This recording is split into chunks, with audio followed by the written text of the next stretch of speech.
근데 이렇게 나놓고 아버님 뭐 하십니까? 라면 아버님은 3살 때 돌아가세요. 3살 때 돌아가셔서 어머니와 무척 어려운 어린 시절을 보낸 사람이 공자였었는데요.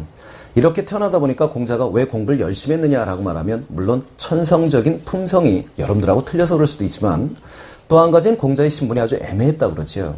자기의 노력에 따라서 귀족이 될 수도 있고 자기의 아무것도 하지 않으면 서민이 되는 이런 입장이 있었기 때문에 공자는 어린 시절부터 무척 공부를 즐기는 사람이었다고 해요. 그런 특성을 갖고 있긴 했었지만 키도 크고 아주 건강하시고 그 다음에 고기 좋아하시고 술 좋아하셨는데 문제는 뭐냐면 음식은 무척 까다로웠다고 합니다. 음식은 무척 까다롭고 옷 입으시는 것도 아주 색상이나 어떤 이 수리 부분 같은 것까지도 상당히 까다로우셔서 부인은 도망갔다고 합니다. 그래서 우리가 항상 이해할 때 유학은 가와만사성, 와 왠지 모르게 이렇게 생각하시지만 놀라운 건 공자님은 물론 기록마다 약간 차이가 있어요. 도망을 가신 건지 아니면 쫓아내셨는지 여부는 모르겠지만 한 가지 분명한 건 부부관계가 좋지는 않았음은 추론해 볼 수가 있습니다. 그 당시는 대부분 부부가 죽고 나면 합장을 했었는데 공자는 합장을 하지 않은 것으로 봐선 특히 관계가 안 좋았다는 걸 알 수가 있지요. 그런데 재밌는 건 공자만 그러냐 그러면 그 아들도 그렇고요. 아들도 뭐 현대적으로 번역하면 이혼했고 손자도 이혼한 아주 놀라운 집안이지요. 공자는 여러분들이 20살에 결혼을 합니다. 20살에 결혼을 해서 일남 일녀를 두었는데요. 자, 아들의 이름이 공리였었어요. 공리. 리자가 무슨 리자냐면 잉어리 자인데요. 그 아들을 낳았을 때 지금으로 표현 그 당시 수령, 마을 수령이 축하한다는 의미에서 다려먹으라고 잉어를 보내줬다. 그래서 애 이름을 공리라고 지었던 정말 무책임한 아버지지요. 그러고 사실은 아들과도 관계가 그리 좋았던 것 같지는 않은데요. 아들을 내쫓은 건지 여부는 정확히 모르겠으나 한 가지 분명한 건 아들과의 사이도 나빴었고 아들이 자기보다 먼저 죽게 됩니다. 아들이 죽었을 때 크게 슬퍼하지 않았다는 기록으로 봐선 아들과도 사이가 이렇게 좋지는 않았을 거다라는 걸 알 수가 있는데 그래서 실제로 공자의 사상을 계승하는 건 실질적으로는 손자였었지요. 그래서 여러분들 알고 계시는 중용이라는 책을 썼던 자사라고 하는 사람인데요. 근데 학생들이 중용을 누가 쓰냐면 자사라고 답하는 그래도 똘똘한 친구들이 꽤 많습니다. 그래놓고 혼자 딜레마예요. 그 집안이 공씨인데 얘가 왜 자사지? 라고 부르시는 친구가 있는데 원래 이름은 공급입니다. 공급이 원래 이름인데 문제점이 뭐냐면 존칭을 써주면 공자가 돼버리지요. 그래서 혼돈을 없애기 위해서 보통 자사라고 부르시는 겁니다. 그래서 여러분들이 이 자사라고 하는 게 바로 공급의 호가 되는 것이죠. 그렇게 하시면 되겠고 자 그러다 공자는 결국은 24살이 되면 그게 하급관리가 됩니다. 물론 24살쯤에 어머니가 돌아가세요. 어머니가 돌아가시면서 하급관리가 돼서 여러 차례 하급관리의 경력을 갖게 되는데요. 하급관리 시절에 공자가 손만 대면 뭐든지 열심히 했었고 그 다음에 좋은 결과를 가져왔었다고 합니다. 자 그러는 과정 속에서도 공자는 계속적으로 학문적 열의를 가지고 계속적으로 공부를 했고요. 그래서 35살쯤엔 그의 학문적 소양이 아주 널리 알려졌다고 그래요. 그래서 잠시 제나라에 가서 공직을 지낸 적도 있다고 하지요. 그러고 돌아와서 다시 노나라로 돌아오게 되는데 노나라에서 다시 51세가 되면 다시 정계에 진출을 하시고 55세쯤 되시면 이제 뭐가 되느냐면 대사부라고 하는 우리나라로 따지면 법무부, 문화부 장관쯤이 되시게 됩니다. 자 그런데 사마천의 사기에 보면 이와 같은 공자가 대사부를 지낼 당시에는 장사치조차도 남을 속이지 않았으며 길에 재물이 떨어져도 사람들이 줍는 법이 없었다라고 말하고 있어요. 공자는 어떻게 놓고 본다면 상당히 혁신적인 정치를 구사했던 것 같습니다. 그래서 잘못한 것에선 상당히 엄한 벌을 내렸었고 그래서 올바른 정치를 구현하려고 무척 노력을 했었나 봐요. 근데 노나라 옆에 어디가 있었냐면 제나라가 있었는데요. 이렇게 노나라가 성장해 가는 것을 경계했던 제나라에선 80명의 미인과 120마리의 말을 노나라에 선물로 보내준다고 그래요. 그러다 보니까 노나라 왕 미인에 빠져서 정치를 제대로 돌보지 않게 되고 재상조차도 어떤 술수에 말려드는 이런 모습을 지켜보면서 공자는 더 이상 노나라에 있을 수가 없다라고 생각을 하고 자기 제자들을 데리고 드디어 유람을 시작한다고 합니다. 그러면 여러분들이 한번 보여드리면 우리가 보통 공자의 경력 중에 우리가 주유열국이라고 하는데요. 주유는 떠돌아다닌다는 뜻입니다. 공자가 자기의 제자들을 데리고 처음에는 자기의 철학적인 어떻게 보면 정치적 이상을 받아들일 수 있는 그런 나라들을 찾아 나서는데 그게 13년간이나 계속될 거라는 걸 사실은 공자도 예상하지 못했을 거예요. 그렇게 13년 동안 여러 나라들을 돌아다니게 됩니다. 여러 나라를 돌아다니면서 70여 명의 왕을 13년 동안 만났지만 그 어떤 왕도 이 사람의 그 정치적인 야망을 받아주진 않았다고 그래요. 결국 69세가 돼서 고국으로 돌아온다고 하지요. 자, 그러고 나서 이제 여러분들이 고국에 와서 결국 우리 나이 많으시니까 이제 해야 될 게 뭘까요? 그렇죠. 교육입니다. 그래서 우리 이제 만나보고자 하는 건 위대한 교육과 교육자라고 말하는 공자 이야기를 조금 더 해볼 생각이에요. 공자가 고향에 들어와서, 고향이 어디라고요? 지금으로 표현하면 곡부인데요. 곡부에 대해 와서 동양 최초의 아카데미를 차린다라고 보시면 돼요. 동양 최초의 아카데미, 지금 굳이 이름을 붙인다면 예아카데미. 그래서 여러분들이 청학동적인 컨셉의 학교를 차린다고 보시면 되는데요. 그 당시에 여러분들이 딱 보시면 규모가 얼마나 컸습니까? 물론 중국인들의 거짓말, 우리가 100% 믿을 수는 없겠지만 땅이 넓으면 거짓말도 스케일이 있어요. 근데 100% 믿을 수는 없겠지만 학생 수가 3,000명에 달했다고 전해지고 있습니다. 그리고 교수진은 대략 72명의 교수진이 있었다고 하는데요. 그 중에서도 지금 대학으로 놓고 보시면 교수진, 학생이 3,000명이고 교수진이 72명. 근데 우리가 보통 학과장님이 계시죠? 그런 학과장의 역할을 하신 분이 10명이 계셨다고 하고요. 그 10명이 바로 공자에게 직접적인 사사를 받았던 사람들. 그래서 그 사람들을 공문십철, 공자 문화의 10명의 똘똘이었다 이렇게 부른다고 합니다. 자, 그런 사람들이 있었고 이 학교에는요. 정문에 이렇게 써 있었다고 그래요. 유교무류라고 써 있었다고 합니다. 유교무류. 쉽게 말하면 가르침은 있으나 차별은 없다라고 써 있었다고 그래요. 그래서 이 학교에는 배움을 얻고자 하는 많은 사람들이 그냥 그 당시에는 마른 고기를 많이 먹었는데 이 마른 고기 한 조각만 낼 수 있다면 누구도 나서 배워라 라고 해서 교육의 문을 열어줬었다고 하지요. 또 이제 여러분들이 그렇게 따지면 학교의 그 정문에 붙어 있을 말이 아마 유교무류라는 뜻일 거고 그 다음에 뭐 지금으로 표현하면 급훈쯤 될까요? 급훈쯤 되는 게 위기지약이었다고 하지요. 위기지약. 공부를 하는 이유는 남을 위해서가 아니라 스스로를 위해서다라고 하면서 가르쳤다고 하는데 그 당시 여러분들이 아무래도 어떤 특성이냐면 지금 같은 확성기 또는 이런 매체들이 있을 리는 없고요.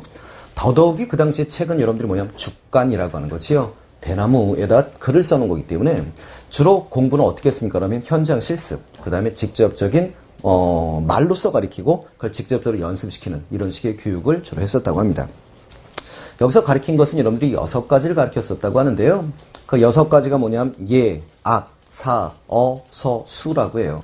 그러니까 지금으로 표현하면 뭐 예라고 하는 자체는 뭐 예절 교육이라고 보시면 되겠고 악이라고 하는 건 음악 교육. 근데 음악 꼭 여기서 악은 단어의 뜻이 음악이지만 어떻게 보면 예술 교육이라고 보시면 되는 거지요. 그래서 공자 같은 경우도 특히 이제 검은고도 즐겼고 음악을 즐길 정도로 음악이라고 하는 것은 사람의 마음을 아주 차분하게 해주고 이런 정화시켜주는 그런 기능이 있다라고 생각을 했던 것이죠. 그 다음에 또 뭐가 있냐면 사라고 해서 지금으로 표현하면 뭐 책 읽기라고 보셔도 좋은데요. 어떤 문학과 철학 같은 걸 가리키는 거고요. 그 다음에 어라고 하는 것이 말이지요. 그래서 말 이런 것들 가리키고 그 다음 뭐 서, 수 그래서 뭐 수 같은 경우 지금으로 따지면 수학이나 물리학 이런 것도 가리키고 또 그 당시에는 이제 마차 다루는 법 뭐 이런 것도 배웠다고 그래요. 지금으로 따지면 운전면허 실습 같은 것도 해주시고 그래서 어떻게 보면 전반적인 교육이 다 이루어졌다고 보시면 좋은데 그 중에서도 여러분들이 물론 예와 악 중심의 우리가 여러분들이 아마 윤리 공부하시는 친구는 예악 중심이 이루어졌을 거라는 건 추론해 보실 수는 있습니다. 자, 그러다 보니까 실제로 여러분들한테 제가 하나 그림을 보여드리면 제가 지금 학교 이야기를 좀 하고 있는데 여기 보시면 자, 지금 여러분들이 이제 영화의 주연으로 나오실 주윤발 씨인데요. 활 쏘는 장면이 나와 있습니다. 그래서 실제로 이 학교에서는 활 쏘는 것도 실제로 가리키고 했던 그런 곳이다라고 생각을 하시면 좋을 것 같습니다. 이 당시로 활 쏜다라고 하는 것은 시대가 어떤 사회적으로 엄청나게 혼란했기 때문에 자기의 호신적인 의미도 있었고 또 전투가 많은 사이기 때문에 자기를 지킨다라는 의미를 갖고 있었다고 보시면 좋을 것 같습니다. 공자님이 체구도 크시고 그랬기 때문에 아무래도 이런 데서도 많이 능해하셨다고 그러죠. 이런 특성이 있고요. 자, 그 다음에 여러분들 이제 보실 게 공자의 제자 이야기인데 사실 공자의 제자 중에 여러분들이 공문십철 10명의 이야기를 하긴 뭐하고요. 사실 이거 알아둔다면 한 명만 알아두시면 좋은데 여러분들이 한두 명 정도 더 소개해드린다면 자로라는 친구가 있었지요. 자로는 여러분들이 어떤 사람이냐면 성격이 강직하고 공자에게도 충언을 할 수 있는 공자가 무엇인가를 잘못했다고 생각되면 그것을 언제나 옆에서 충고할 수 있는 그런 강인한 인물이었었다고 해요. 물론 학문적인 어떤 성숙도가 높지는 않았지만 그래도 공자가 가장 아끼는 제자 중에 하나였다고 하고요. 또 공자한테 이제 유명한 제자로서 여러분들이 많이 만나실 사람이 뭐냐면 자공이라는 사람이에요. 공자를 공부하시다 보면 자공이라는 사람 많이 만나시게 되는데 뛰어난 상인이었다고 생각하시면 됩니다. 그래서 어떤 공자에게 경제적 지원을 많이 해줬던 사람이라고 보시면 되겠고요. 그 시대적으로 놓고 보신다면 최초의 재벌이라고 보시면 맞습니다. 공자의 제자 중에 여러분들이 한 명 정도를 기억해 주신다면 그 사람이 안회라는 사람이지요. 안회, 또는 안연이라고도 불리는데요. 안회 또는 안연이라고도 불리는데 그 자가 원래 연이기 때문에 우리가 안연이라고 부르고 안회라고도 부릅니다. 뭐라 부르셔도 좋습니다. 물론 그 사람을 칭송하는 사람들은 공자 다음으로 위대한 인물이다 그래서 안자라고도 불러요. 그래서 여러분들이 시험 문제 풀다 보시면 자주 나오는 사람입니다. 자주 나오는 사람이고 그 다음에 이 사람은 어떤 정치적인 야망 이런 건 없었고요. 어떤 물질적인 야망도 없는 대신에 학문적인 욕심이 무척 강했다고 그러지요. 그래서 은둔자적인 삶을 많이 살았고 오직 책 보는 거 즐겼던. 그래서 나중에 아마 윤리시험 보신다면 육아와 가장 대립적인 관점을 갖고 있는 도가사상조차도 이 도가사상조차도 비판하지 않았던 오히려 존경했던 유학자가 바로 안연 또는 안회라고 하는 사람입니다. 근데 이 사람은 어떤 특징을 갖고 있냐면 똘똘하면 단명하나 봐요. 그래서 여러분 보시면서 내가 느끼는 건 여러분들은 장수하실 텐데 그 안회라고 하는 친구가 공자보다도 빨리 죽지요. 공자가 그때 뭐라고 했냐면 아들이 죽었을 때도 슬퍼하지 않던 공자는 하늘을 보며 슬피 울미고 이렇게 말했다고 그래요. 결국 하늘이 나를 저버린다 라고 하면서 우셨다고 할 정도로 아끼는 제자였다고 합니다. 그래서 그 분 한 분 정도는 기억을 해두시면 좋겠습니다. 자, 이제 여러분들이 이제 공자님의 가장 유명한 책 논어란 무엇이냐라는 걸 한번 만나보실 건데요. 물론 여러분들이 공자님은 여러분들이 자기 앞시대에 있었던 많은 예에 관한 저술들 또 어떤 주나라 문화에 대한 저술들을 완성하시게 되는데요. 그래서 여러분들 알고 계시는 시경, 서경, 역경 이런 책들 다 공자님께서 집대성하신 책이지요. 집대성한 책이고 나중에 보시면 여기에 여러분들이 나중에 송나라 때쯤이 되면 사서란 책이 중요해지게 되는데 그래서 여러분들이 사서, 삼경 이렇게 많이 부르지요. 그 중에 여러분들이 이제 논어란 책은 어떤 책이냐고 말하면 원래는 논찬 공자지어라는 말의 줄임말이라고 그래요. 그래서 논어라고 하는데 논어 단어만 놓고 보신다면 이런 의미가 아닐까요? 어서 들으셨습니까? 논술. 그러니까 쉽게 말하면 어떤 주제에 대해서 토론한 내용들. 어는 말이니까 공자님의 말씀을 적고 있는 게 논어다라고 보시면 됩니다. 그러니까 쉽게 표현하면 공자님이 이제 그 당시로는 직접적으로 묻고 답하는 교육이었기 때문에 인이란 무엇입니까? 라고 물으면 인이란 이러면서 답하는 것 이런 게 논이고요. 공자님이 일방적으로 말씀하신 걸 보통 어라고 하지요. 그래서 여러분들이 실제로 한번 보여드린다면 자 이제 논어라는 표지예요. 여러분들이 이제 첫 기절을 잠깐 보여드릴 생각인데 논어란 책이 여러분들이 어떻게 구성되어 있습니까? 그러면 20편으로 구성되어 있습니다. 20편으로 구성이 되어 있고 여러분들이 대부분 20편의 각 편의 이름은 어떻게 따오느냐 하면 그 책의 맨 앞에 시작하는 귀절 중에 두 자 또는 세 자를 따서 이름을 짓게 돼요. 그래서 논어 제1편이 학이편이지요. 처음에 보시면 아시겠지만 자왈 이렇게 시작됩니다. 자왈 이거 여러분들이 표현한다면 공자님이 말씀하셨다 이런 뜻이고요. 여러분들이 영어로 옮기신다면 teacher said 뭐 이런 뜻이 되겠지요. 그래서 여러분들이 하기 시습지면 이렇게 돼요. 하기 시습지 이렇게 시작되는데 그래서 이걸 학이편 이렇게 표현하는데요. 한번 여러분들이 봐두신다면 마음에 감동이 있었으면 좋겠어요. 배우고 때때로 익히면 기쁘지 아니한가 이런 귀절로 시작이 됩니다. 그래서 어떻게 본다면 실제로 여러분들이 그래서 여기서 어떤 단어가 만들어진 거냐면 학습이란 말이 여기서 만들어진 거예요. 그래서 여러분들이 여기서 만들어진 말이고 실제로 여러분들이 배우고 익히시면서 기뻐하셨으면 좋겠다라는 생각을 가지고 있습니다.